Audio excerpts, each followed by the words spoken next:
Hey, what's up, y'all? One coach's opinion. Hands with playing Coach Fox.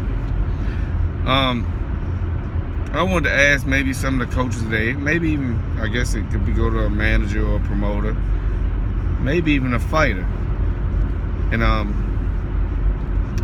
turning pro and grooming these fighters. You know, what are your thoughts on how some of these fighters are being groomed as pros?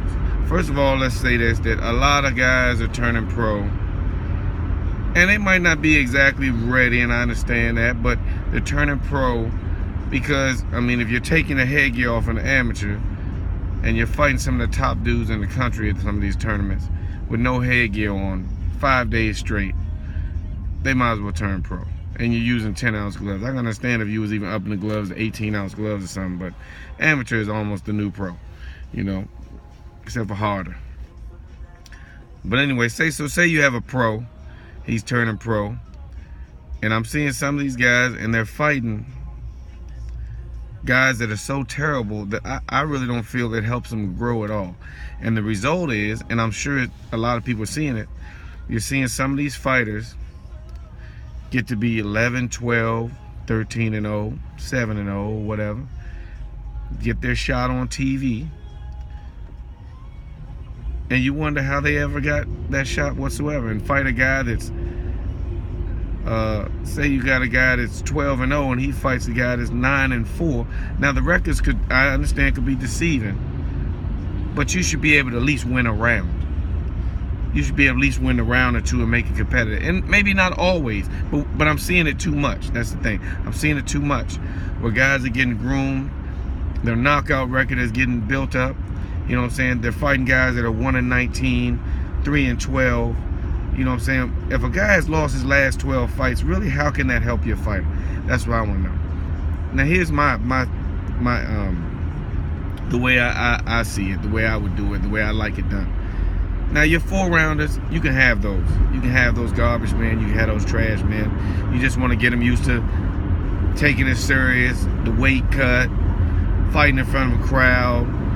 Make sure, you know, the money ain't going to his head if he's making that little cash. I mean, to be honest, he might not be making nothing, but when you've been fighting for free for a long time and you make $500, that's a big step up in your career, you know.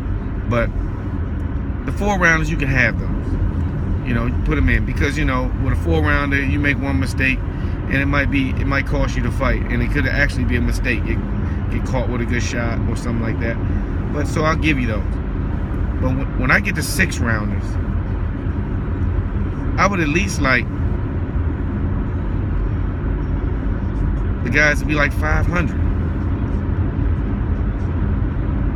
If not, maybe a little. If you want to do a dude that's 6 and 7, but give me a guy that has won some fights, so I can see where my fighter is. Because some of these guys out here might need to just fill out applications and start another career. You know, there's no need to wait 5 years to show a guy that you really don't have what it takes. You know, so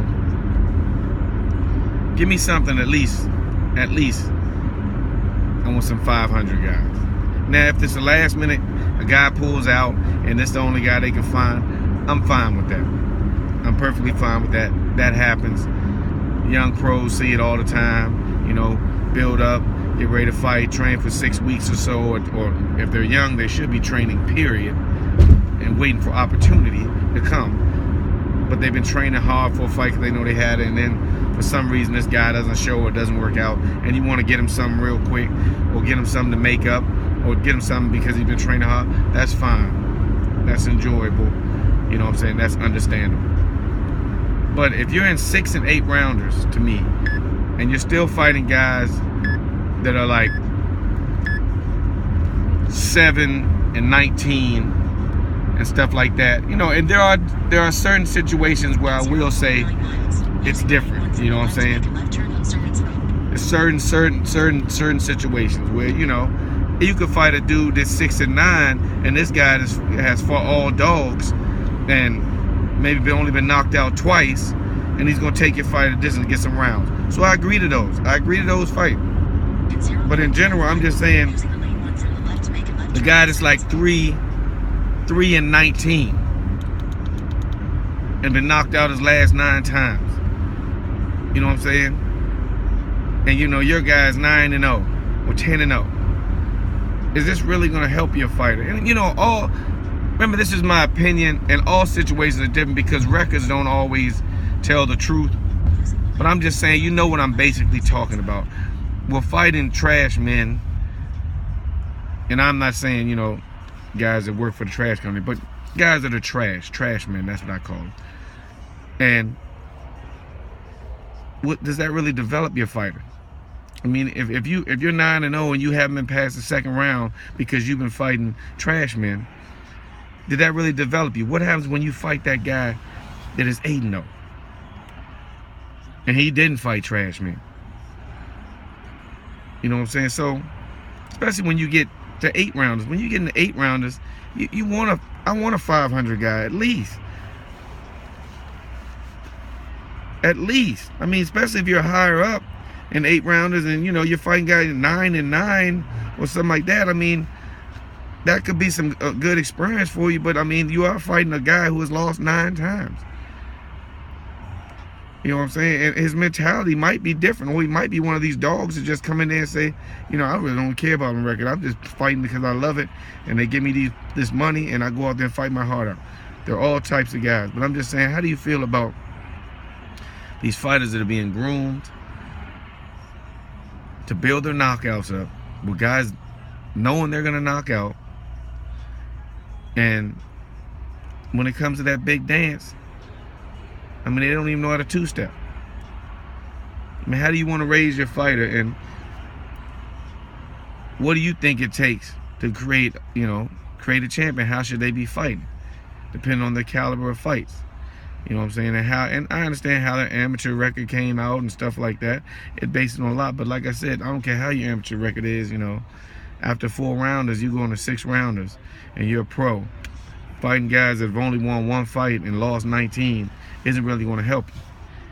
Like I said, if it's a makeup guy or, you know, a short notice opponent and you had to take it, fine, I understand that. But fighting certain guys, do you really feel they help the fighter, or do you feel they hurt the fighter? Especially when you get a fighter that is not being explained the type of guys he's fighting.